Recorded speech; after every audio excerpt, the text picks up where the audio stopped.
aliran pahala yang melimpah. Nah, jadi kalau Anda dihadapkan pada situasi demikian, jangan salah menyimpulkan. Anak Anda 5 tahun minta dibelikan motor yang kayak Marquez dengan yang bagus. 5 tahun, Anda punya uangnya, Anda belikan nggak? Tidak. Kenapa? Bukan karena Anda fansnya Rossi, karena anak itu belum siap untuk bisa mengendarainya. Belum siap. Nanti kalau dia sudah siap, saya berikan motornya. Demikian Allah menilai Anda, bukan karena Allah tidak mampu, Anda belum siap, diberikan baru. Tapi yang ketiga, ini yang hebatnya, nanti kaidahnya langsung turun ayat di Quran surah kedua ayat 216. Kalau Anda sedang menghadapi situasi ini, baca ayatnya, pahami, dalami, maka Anda akan mendapatkan kesimpulan yang luar biasa. Jika Anda meminta sesuatu keinginan, kata Allah, itu bukan yang kamu butuhkan. Yes? Diganti oleh Allah dengan apa yang Anda butuhkan. Misal, maaf ya, misal saja, Anda mintanya anak Anda masuk misalnya ke ITB, tiba-tiba diterima di YIN, dan ikhtiar kemana-mana, terus ke situ lagi, ikut lagi ke situ lagi misalnya arahnya. Lalu apa yang terjadi? Jika Anda sedang dalam keadaan demikian, termasuk dalam pekerjaan dan sebagainya, kata Allah, hal pertama kali yang Anda lakukan adalah kutiba alaikumul qital.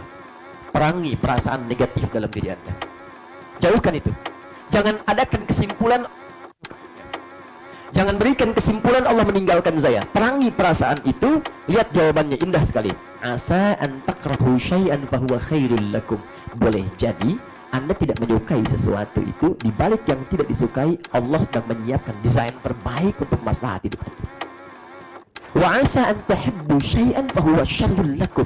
Anda mendambak sesuatu, tapi di balik yang Anda dambakkan itu ada maslahat yang kecil atau bahkan madarat yang banyak buat Anda.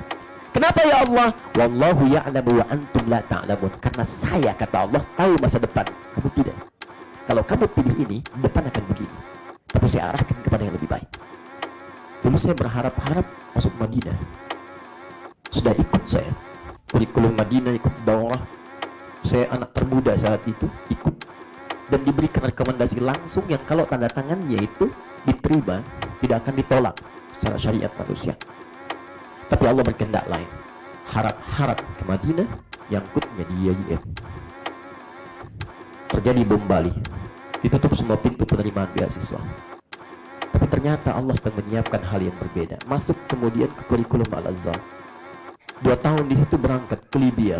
Ternyata dari Libya ini Allah perjalankan ke Mesir, ke Mekah, ke Madinah, ke tempat-tempat lain. Kalau saya duluan ke Madinah, saya hanya akan belajar satu madhab. Tapi ternyata Allah perkenankan mampir ke tempat-tempat lain untuk mempelajari aneka madhab yang bisa disampaikan dengan lebih luas di kemudian hari.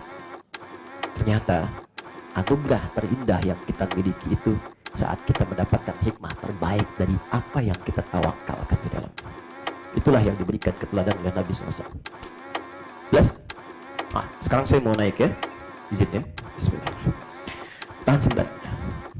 Lihat sini, lebih kelihatan insyaallah. Baik, saya katakan demikian karena tadi saya katakan wajah dari tampilan ujung kepala sampai ujung kaki. Saya ingin sampai ke kaki minimal terlihat ya. Baik, teman-teman, perhatikan baik-baik. Nabi katakan, "Tsumastaqbilil qiblah." Kemudian Anda menghadap ke kiblat dengan sempurna. Bagaimana cara menghadapnya? Tahan sebentar. Lihat baik-baik. Diajarkan oleh Nabi SAW. Dalam pertemuan lalu saya ulas sedikit. Begitu Anda menghadap ke arah kiblat, maka bagian pertama yang mesti Anda lakukan, pertama, badan tegak. Tidak miring kanan, miring kiri, condong depan atau belakang. Ingat, saya bicara cara, nanti kita bicara hikmah. Kedua, kaki posisi ke bawah, lebarnya dibuka kurang lebih selebar dengan bahu. Jelas?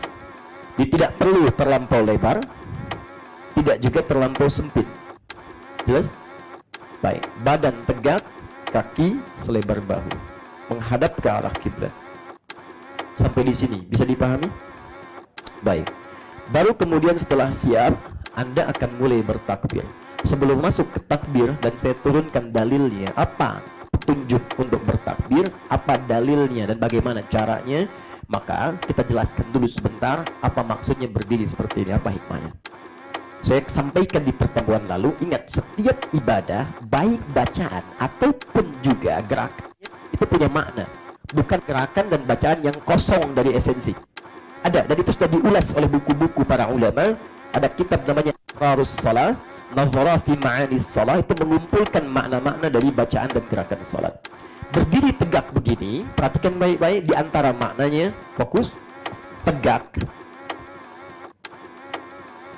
Memberikan pemaknaan di antaranya, sepanjang Anda mampu menegakkan diri dalam kehidupan, maka jangan gantungkan diri Anda pada orang lain. Secara singkat, jangan bersikap meminta-minta pada orang untuk memenuhi kebutuhan hidup sepanjang Anda mampu berikhtiar menegakkan diri. Dan ini diajarkan oleh Nabi SAW pada para sahabatnya. Dan ini dipraktikkan langsung, bukan cuma ke masjid, sholat, tegak, tapi hidupnya nggak mau menegakkan diri. Gantungkan pada orang. Rizki kita itu, nanti kalau sudah masuk bahasannya, ada 8 jenis rizki dalam Al-Quran. Anda tinggal bergerak saja, rizki turun. Ada yang diakumulasikan supaya dapat lebih banyak. Ada yang langsung diberikan, ada yang langsung banyak, ada yang langsung terukur pas saat diberikan, ada. Tapi yang tidak diinginkan oleh Allah itu, melalui Rasul jadi disebutkan, Anda melakukan perbuatan yang kemudian itu menegasikan kemampuan untuk berikhtiar. Melemahkan potensi Anda itu untuk berkreasi dengan baik. Cuma menggantungkan pada orang. Apalagi yang paling bahaya, tangan ada, dibuat gak ada. Masukin sini, maju. Ininya kelihatan seperti tangan tidak ada. Pak, tolong. Begitu diperiksa, tangan muncul lagi. Kaki seperti tidak ada, pakai tangan, jalan sini. Begitu maghrib, naik angkot, jalan. Yang paling dahsyat, jam 4 atau bahkan jam 3 udah ke bank, nukerin receh. Dicek tabungannya luar biasa. Yang seperti itu pernah terjadi di zaman Nabi SAW. Datang seseorang kepada Nabi, perhatikan bagaimana Nabi praktekkan makna ini. Ya Rasulullah, beri saya bantuan. Dilihat wajahnya oleh Nabi, tubuhnya kuat. Kata Nabi, pergi ke hutan cari kayu bakar, dikasih kapak. Pergi. Apa yang dia lakukan? Berangkat kemudian. Dia cari kayu bakar, dia jualan macam-macam dan terpenuhi kehidupan. Jadi juragan kayu bakar, Anda bayangkan. Makanya Umar memberikan fatwa di masa beliau, kalau ada orang masih punya kemampuan fisiknya sehat, jangan dianggap sebagai pengemis. Jangan dianggap sebagai fakir miskin.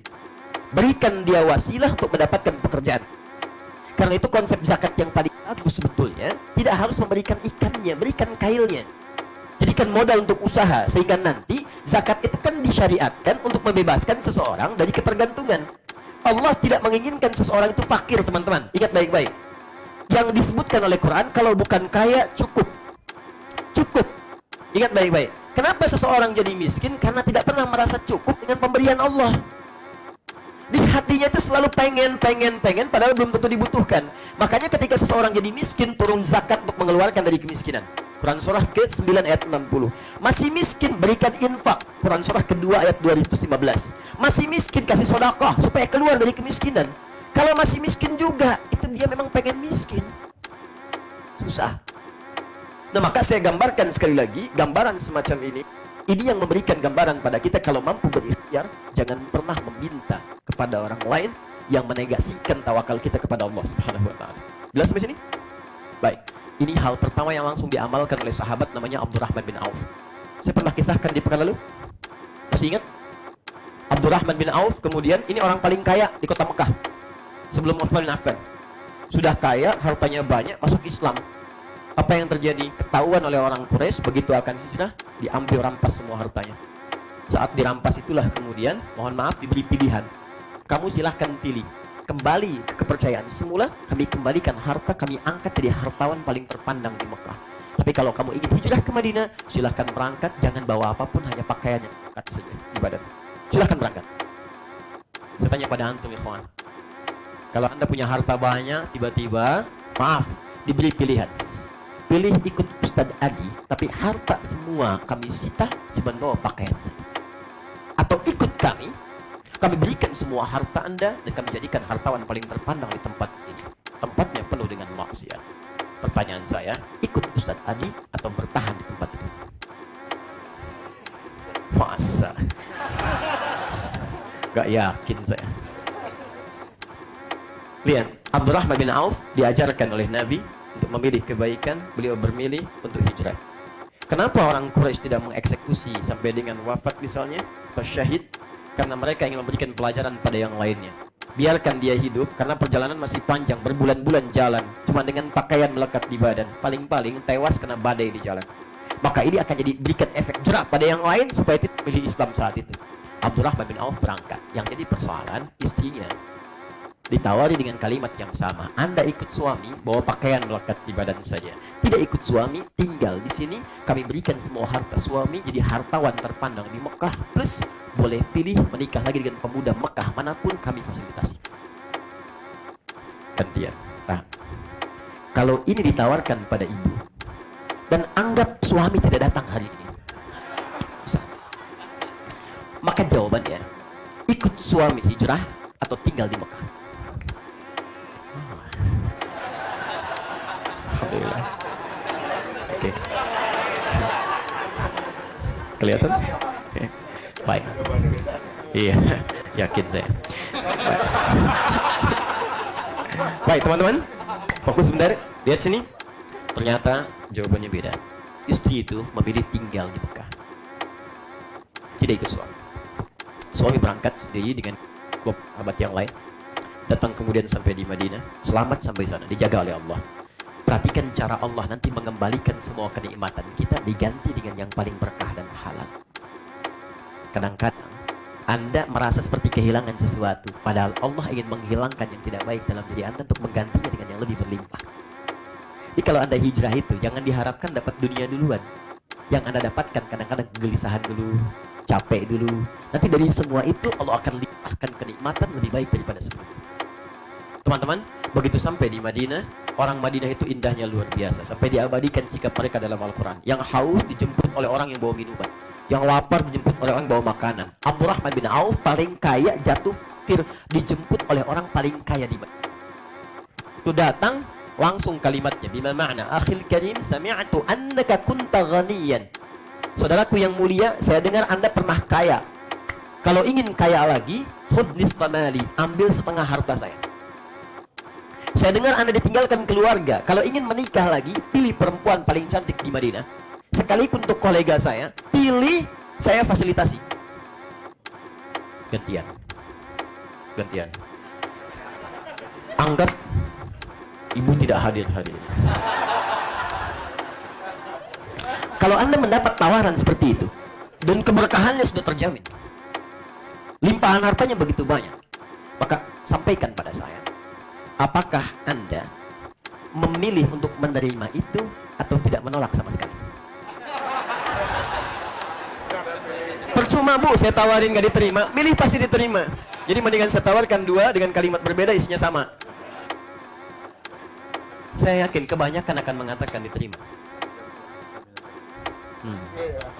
Tuh. Tapi yang paling menarik, apa yang terjadi? Kata Abdurrahman bin Auf ditawarkan dua, dijawab dua. Radhiyallahu ta'ala anhu. Karena sudah diajarkan oleh Nabi prinsip seperti ini. Berdiri, tegakkan hidup, hidup mandiri. Apa jawabannya? Lihat jawabannya, dahsyat sekali. Bima makna, kalau bahasa kita, jazakallahu khair, arini ainal aswaq. Tawarkan dua, jawab dua. Terima kasih atas kemuliaan Anda, semoga Allah berikan pahala. Cukup tunjukkan kepadaku di mana pusat bisnisnya, di mana pasarnya. Karena beliau berusaha, biasa berdagang, biasa bisnis, pengen praktekkan ilmunya. Tunjukkan di mana pusat bisnisnya, pasarnya di mana. Begitu ditunjukkan, berikhtiar. Beliau seperti pesan Nabi, jangan gantungkan hidupmu pada orang. Ayo, ikhtiar, ikhtiar, ikhtiar.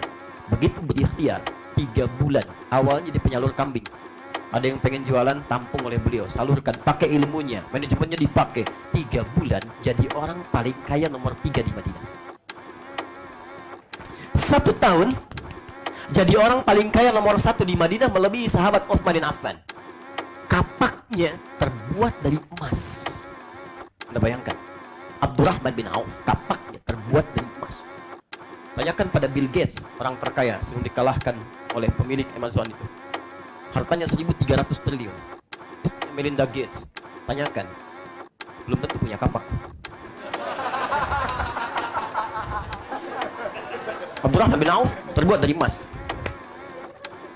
Ya, tapi pertanyaan saya, apakah anugerah yang didapatkan itu kemudian melupakan dan melalaikan beliau pada urusan akhirat? Tidak.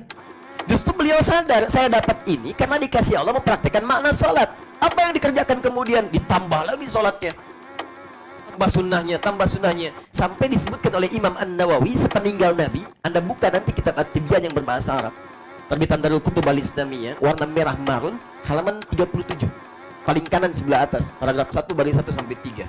Kata Imam An-Nawawi, sepeninggal Nabi itu bukan berkurang. Jadi kebahagiaannya itu terlukiskan bukan saat dapat nih omsetnya naik, bukan itu.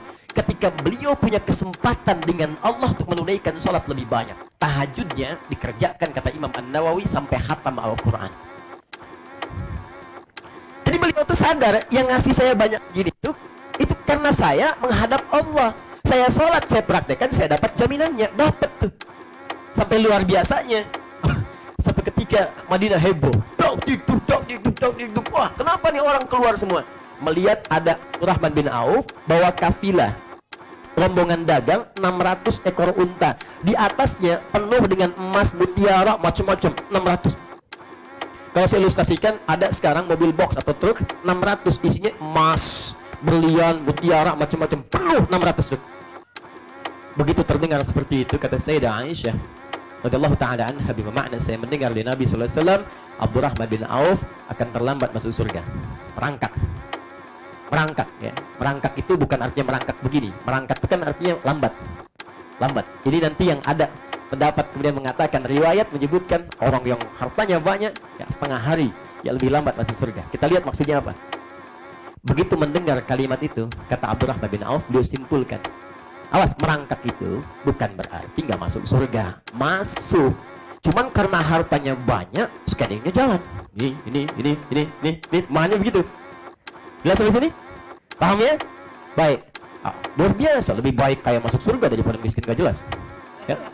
Tapi yang paling hebat, bagaimana cara beliau kemudian untuk menepikan potensi tadi sehingga mempercepat beliau ke surga. Ini cara memahaminya.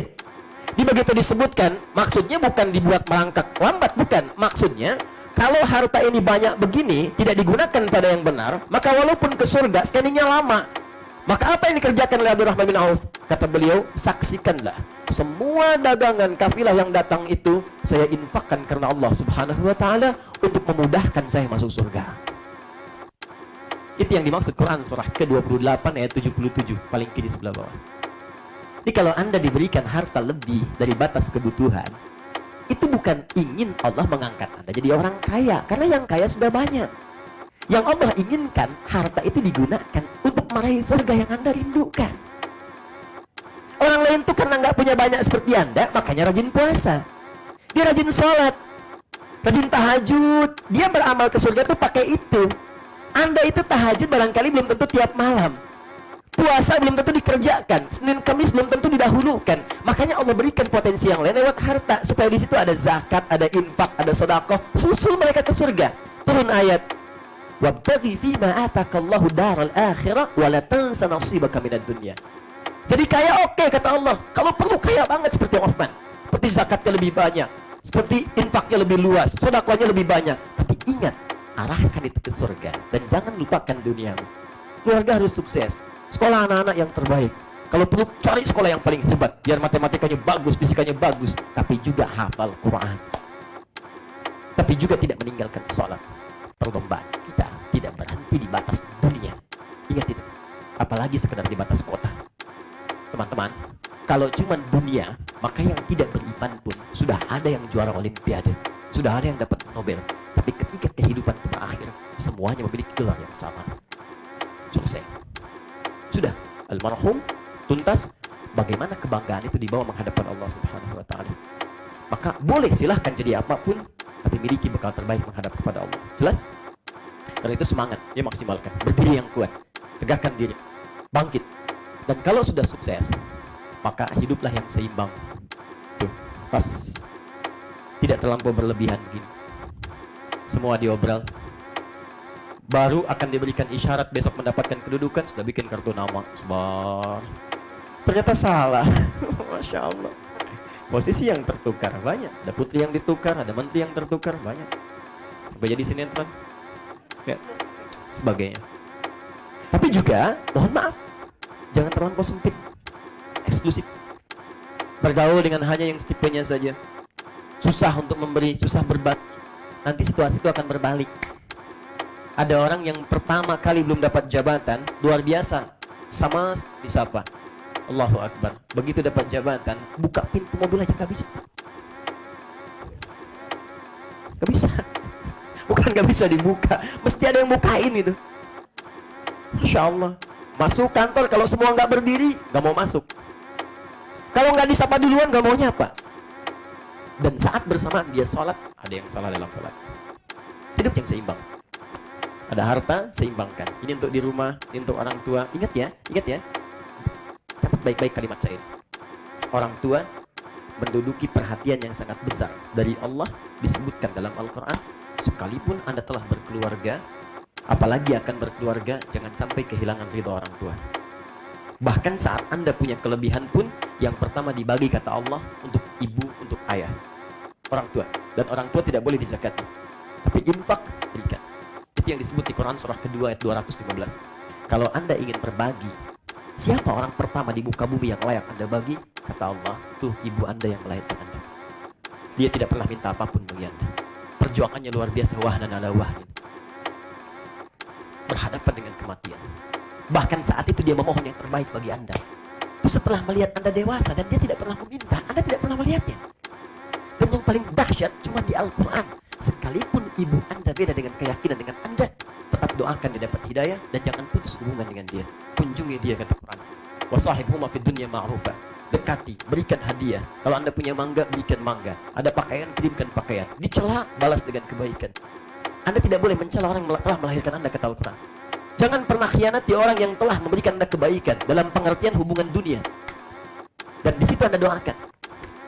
Yang paling indah, begitu hidayah sampai kepada kedua orang tua dengan akhlak Anda, perilaku Anda, di situ akan mendapatkan anugerah luar biasa. Seakan-akan ada pemberian yang gak bisa dinilai dengan uang.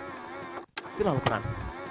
Saya tanya pada Anda yang tiap hari sholat, tiap hari beribadah kepada Allah, berapa keseimbangan hidup yang sudah kita lakukan dalam kehidupan?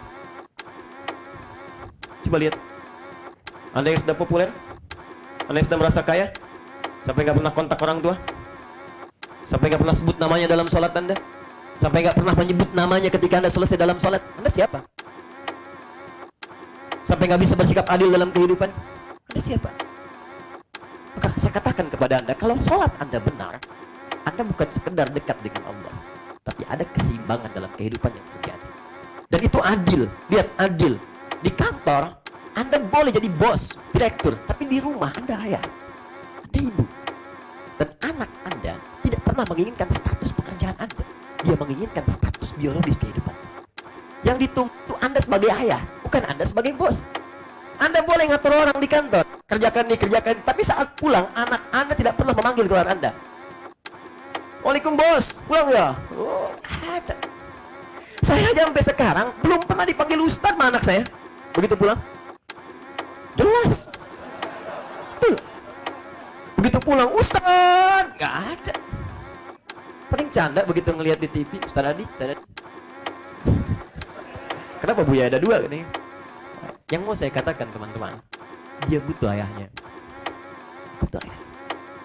Itu pulang, saya masih ingat betul tuh, usia 2,5-3 tahun tuh anak pertama. Rupanya dia menunggu teman-teman.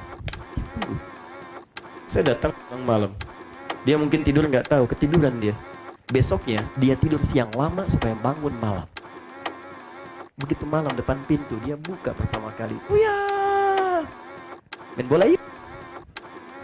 Ayo, ayo. Anak kita nunggu, masa kagak kita respon? Saya nggak peduli orang minta ini minta itu. Yang penting anak saya minta saya. Saya jadi ayah. Ya, kuda-kudaan dulu. Kuda jadi depan pintu langsung jadi kuda. Dia naik. Depan. Alhamdulillah. Begitu sampai depan main, ketawa keringetan macam-macam. Setelah ketawa macam-macam, ayo bobo yuk. Enak. Jadi wajah saat tidur tenang gitu kita lihat. Kita berdoa, ya Allah muliakan anak saya ya Allah. Jangan pisahkan kami di surga ya Allah. Jangan pisahkan di akhirat ya Allah. Engkau pertemukan dia dengan saya di dunia, abadikan kami di akhirat. Besoknya ibunya bilang, nak Buya capek. Kalau datang jangan main bola dulu. Ya kakak ajak dulu istirahat. Suruh bobo dulu. Aku pijitin ya. Begitu saya datang malam harinya, dia sambut di pintu depan. Ya, capek ya? Ayo sini kakak pijitin. Saya digandeng tangan saya ke kamar, suruh telungkup. Kakak pijit dan mengalir air mata saya. Dia katakan, ya bobo dulu ya, bobo istirahat, Buya kan capek ya habis pengajar. Begitu saya menjam, belum berapa detik, ya main bola yuk. Tapi itu indah. Itu indah. Dan saya nggak dapatkan dimanapun. Itu luar biasa. Coba Anda bangun malam hari, lihat istri Anda, anak Anda, atau ibu bangun malam, lihat anak-anak. Dan coba tanyakan pada diri Anda, ketemu nggak dengan mereka di surga? Kalau masih merasa kurang amal, bangunkan pasangan Anda. Sayang, kita sholat yuk. Minta sama Allah, supaya Allah perbaiki kehidupan kita dan satukan kita di surga dengan kebahagiaan yang telah berikan sampai dengan hari ini. Maka demi Allah saya katakan, damai sholat Anda di malam itu dan tenang kehidupan Anda sampai kembali pada Allah Subhanahu wa taala. Nah, itulah berdiri. Dan kita belum sholat karena sholat dibuka dengan takbir.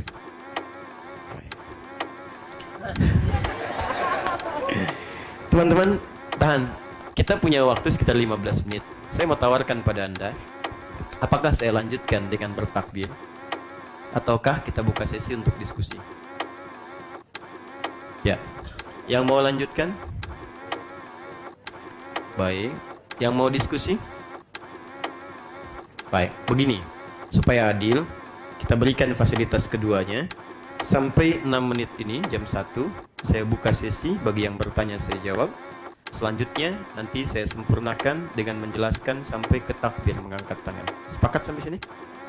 Saya ulang, sepakat? Nah, kan tinggal sepakat aja. Saya yang jelaskan, saya uraikan, antum yang sepakat. Bismillah, silakan. Siapa yang mau tanya? Silakan. Assalamualaikum warahmatullahi wabarakatuh.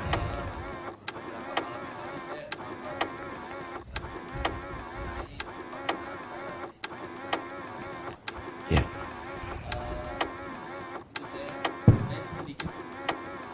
Saya sedikit masih agak bingung Ustadz. Di hari ini Ustadz bisa jelaskan lagi penggunaan kalib itu. Itu aja sih Ustadz. Assalamualaikum warahmatullahi wabarakatuh. Pertama, semoga Allah muliakan Anda. Dan yang kedua, saya kagum dengan Anda. Kita baru mau takbir, Anda sudah tahiyat. Anda kelas advance. Baik. Oke. Nanti kita jawab itu saat tiba masanya. Ya. Saya izinkan mengingat wajah Anda, jadi Anda mesti ikut hadir sampai dengan sesi itu. Ya. Baik.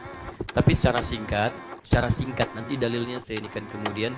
Sayyidina itu teman-teman sekalian, tidak ada perbedaan pendapat di luar sholat, dia boleh kemudian digunakan.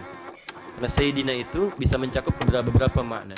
Satu, untuk menghormati orang lain. Ya, dengan panggilan kalau kita tuan, kan? Sayyidi, bapak lah. Walaupun bukan bapak biologis Anda.